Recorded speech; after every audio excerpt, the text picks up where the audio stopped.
In the lap of the Himalayas nestled a small village called Nandanpur. Its lush green valleys, the sound of flowing streams, and towering pine forests made it feel like a piece of heaven. In this village lived a 14-year-old boy named Ethan.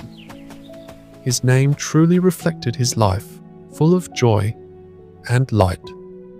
He was always smiling, running along mountain paths with friends, fishing in the river, and every Sunday he would go to the small church to worship Lord Jesus. His father Samuel worked hard in the fields, while his mother Martha managed the home, prayed, and spread love to everyone. Ethan's life was overflowing with happiness.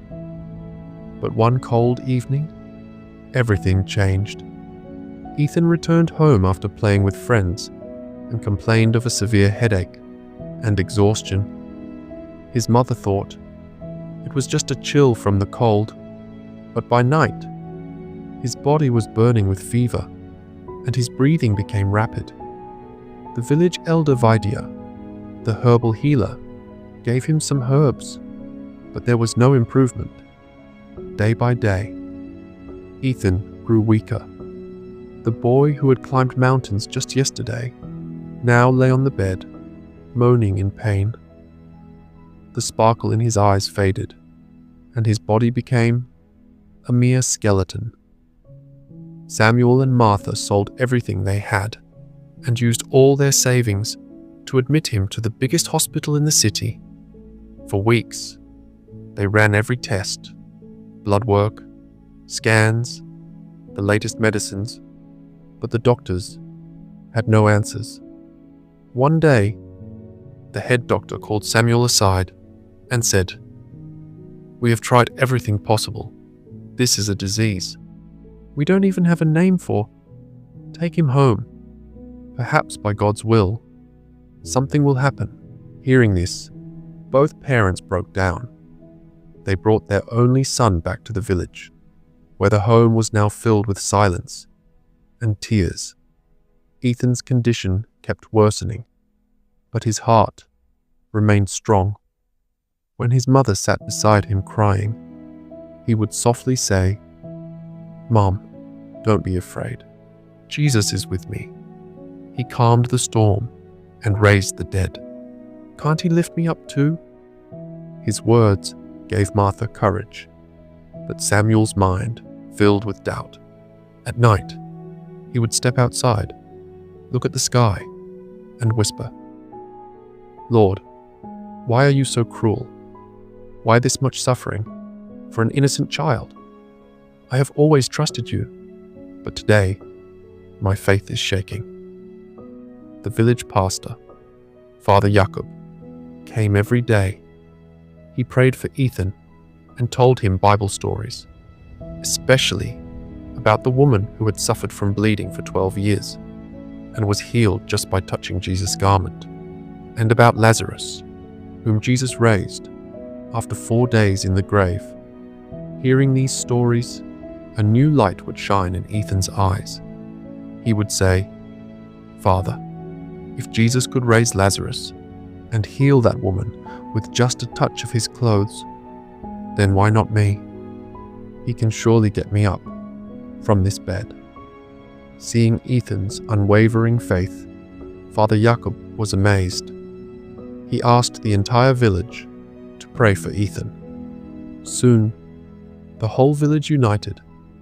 Every evening, people gathered in the church to pray for the boy. One night, his condition became extremely critical. Ethan's breathing started to stop. His body grew cold. Martha sat by his bedside, weeping, while Samuel sat in the corner, with his head bowed. It seemed like everything was over. That night, they had lost all hope of him surviving. Around midnight, when the room was completely silent, Ethan suddenly opened his eyes, but he wasn't looking at his parents. His gaze was fixed, somewhere on the ceiling, and a divine smile spread across his face. He whispered, "Look, such a beautiful light. They have come," Martha asked. "Who, my son?" Ethan smiled and said, "Jesus Christ. He has taken my hand. He is saying, 'Do not fear, my child. Your prayers have been heard. Your faith will save you. Rise and walk." After saying this, Ethan's eyes closed and he fell into a deep sleep. His parents were terrified, thinking these were his final moments. They prayed through the entire night. But with the first rays of morning, a miracle happened. Martha noticed that Ethan's forehead was now cool. The fever had vanished. There was new life in his eyes. He smiled and said, "Mom, I'm hungry. Please give me something to eat." For the first time in months, their son had asked for food. Martha rushed to bring him warm soup. Ethan sat up with support and drank the entire bowl.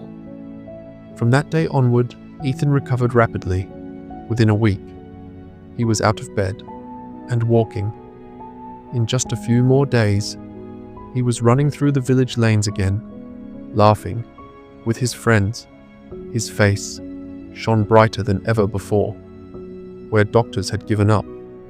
Ethan's unshakable faith and the village's collective prayers had worked. A true miracle. This story proves that when a person trusts the Lord with complete devotion, a ray of hope shines, even in the deepest darkness. Through the power of faith, the impossible becomes possible.